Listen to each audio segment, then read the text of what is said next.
प्यारे दोस्तों, इस वक्त हमारी दुनिया में लगभग 50 से भी ज्यादा मुस्लिम देश मौजूद हैं और इन सभी देशों की जमीन पर वक्त वक्त पर बहुत सारे बड़े छोटे, अच्छे और बुरे हर तरह के लीडर पैदा होते रहे हैं। मगर अगर बात करें सिर्फ पिछले 50 से 60 सालों की, तो इस पूरे दौर में पूरी मुस्लिम दुनिया में जिस लीडर ने सबसे ज्यादा शोहरत और सबसे ज्यादा ताकत हासिल की थी, वो कोई और नहीं बल्कि सद्दाम हुसैन ही थे। वही सद्दाम हुसैन कि जिन्होंने एक लंबे वक्त तक इराक देश पर राज किया था। उस दौर में सद्दाम हुसैन न सिर्फ इराक के ही सबसे ज्यादा ताकतवर नेता थे, बल्कि दुनिया के भी सबसे ज्यादा ताकतवर नेताओं की लिस्ट में उनका नाम टॉप पर आया करता था। शोहरत के मामले में भी इस दौर में शायद ही कोई ऐसा नेता था कि जो उनको टक्कर देता हो। मगर फिर अमेरिका देश की तरफ से उनके ऊपर बहुत सारे बड़े बड़े और खतरनाक इल्जामात लगाना शुरू किए गए, जिसके नतीजे में पहले जंग हुई, बाद में सद्दाम हुसैन की गिरफ्तारी हुई और आखिरकार 30 दिसंबर 2006 को उनको फांसी के फंदे पर चढ़ा दिया गया। दोस्तों, हैरानी की बात यह है कि सद्दाम हुसैन को जिस दिन फांसी दी गई थी, इस्लामिक कैलेंडर के मुताबिक उस दिन जिलहिज्जे की 10 तारीख थी, यानी वही तारीख के जिस दिन मुसलमान ईद मनाते हैं, वो भी वो ईद कि जिसमें मुसलमानों के यहाँ कुर्बानी दी जाती है। इसके अलावा एक हैरानी की बात यह भी है कि सद्दाम हुसैन की फांसी शायद इतिहास की वो इकलौती फांसी है कि जिसकी वीडियो को पूरी दुनिया में शेयर किया गया था, यानी जिसकी फांसी के पूरे प्रोसेस को पूरी दुनिया ने अपनी आंखों से देखा था। हर इंसान सद्दाम हुसैन की फांसी को उस दौर में अपने मोबाइल या फिर अपनी टीवी की स्क्रीन पर लाइव देख रहा था। दोस्तों, आपको बताते चले कि जब सद्दाम हुसैन को फांसी से पहले जेल में कैद किया गया था, तो उनकी हिफाजत करने के लिए उनके ऊपर 12 स्पेशल कमांडोज को तैनात किया गया था। ये वो 12 स्पेशल कमांडोज थे कि जिनको बहुत सारी फौजों से सिलेक्ट किया गया था। ये सारे के सारे अपने डिपार्टमेंट के एक्सपर्ट माने जाते थे। मगर हैरानी की बात यह है कि जिन स्पेशल कमांडोज को सद्दाम हुसैन की हिफाजत के लिए रखा गया था, वो कमांडोज खुद सद्दाम हुसैन के दोस्त बन गए थे। उन्हीं 12 सिपाहियों में से एक सिपाही ने सद्दाम हुसैन की मौत के बाद उनके ऊपर एक किताब भी लिखी थी, जिस किताब के अंदर ऐसे ऐसे खुलासे किए गए थे कि जिससे पूरी दुनिया हिलकर रह गई थी। क्योंकि इस किताब में सद्दाम हुसैन के बारे में वो सारी चीजें लिखी गई थी कि जिनसे पूरी दुनिया बेखबर थी। और आज की इस वीडियो में हम आपको उसी किताब की ही कुछ चीजें बताने वाले हैं।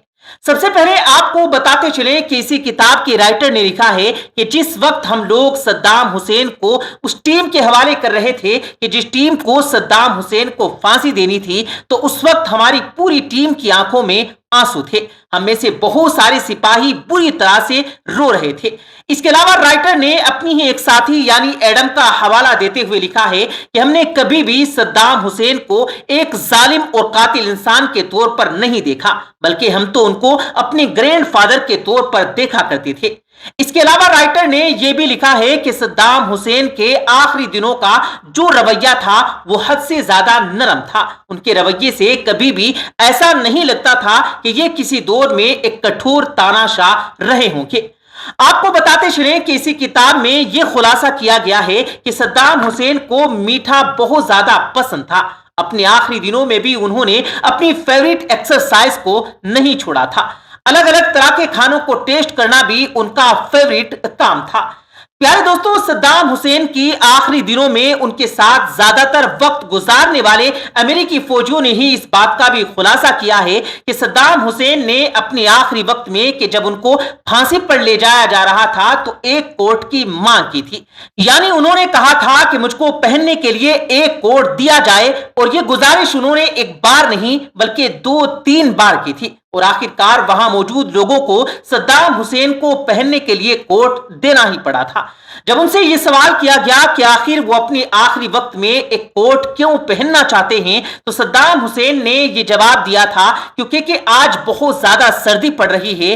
हो सकता है कि जब मुझको फांसी के फंदे पर ले जाया जाए तो सर्दी की वजह से मेरा जिस्म कांपने लगे, और उसको देखकर मेरी कौम यानी इराक के लोग ये ना समझें कि उनका लीडर मौत के डर से कांप रहा है। प्यारे दोस्तों, सद्दाम हुसैन के आखिरी वक्त में उनके साथ रहने वाले सिपाहियों के मुताबिक वो अपनी जिंदगी के आखिरी वक्त में बहुत ज्यादा सुकून में थे। सुबह उठकर उन्होंने सबसे पहले अपनी पसंद का नाश्ता किया, उसके बाद वजू करके नमाज अदा की। फजर की नमाज अदा करने के बाद वो अपने बिस्तर पर बैठकर फांसी के एग्जैक्ट टाइम आने का इंतजार करने लगे और इसी बीच में ही उन्होंने अपने बिस्तर पर बैठकर कुरान मजीद की तिलावत शुरू कर दी।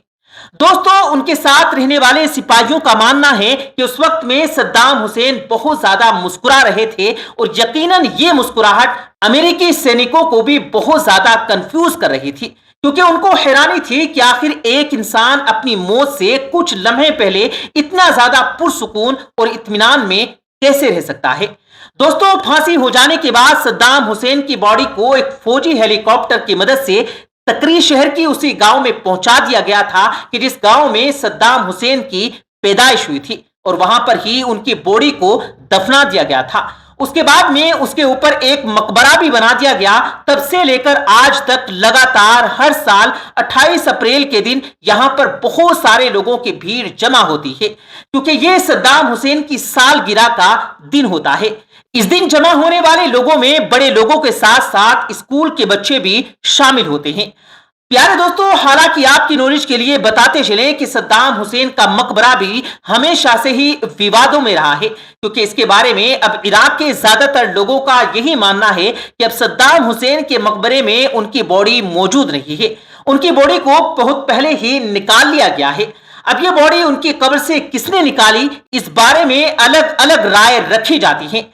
प्यारे दोस्तों, कुछ लोगों का मानना है कि जब सन 2015 के करीब में इराकी फौज और आईएसआईएस के बीच लड़ाई शुरू हुई थी, तो इसी लड़ाई में ही सद्दाम हुसैन के इस मकबरे को तबाह कर दिया गया था, जिसकी वजह से उनकी लाश भी उनकी कब्र से गायब हो गई थी। जबकि कुछ लोगों का यह भी मानना है कि एक ऐसा शिया संगठन कि जो सद्दाम हुसैन से हद से ज्यादा नफरत किया करता था, उसने सद्दाम हुसैन के मकबरे पर बम से अटैक करके उनकी बॉडी को उनकी कब्र से गायब कर दिया था। जबकि बचे हुए लोगों का यह भी मानना है कि सद्दाम हुसैन की बॉडी को उनकी कब्र से उनके किसी दुश्मन ने गायब नहीं किया, बल्कि उनकी खुद की बेटी हाला, कि जो जॉर्डन में रहती हैं, वो एक बार अपनी पर्सनल प्लेन से चुपके से इराक आई थी और इराक आकर अपने वालिद की कब्र से उनके बाकियात को निकालकर अपने साथ जॉर्डन ले गई थी।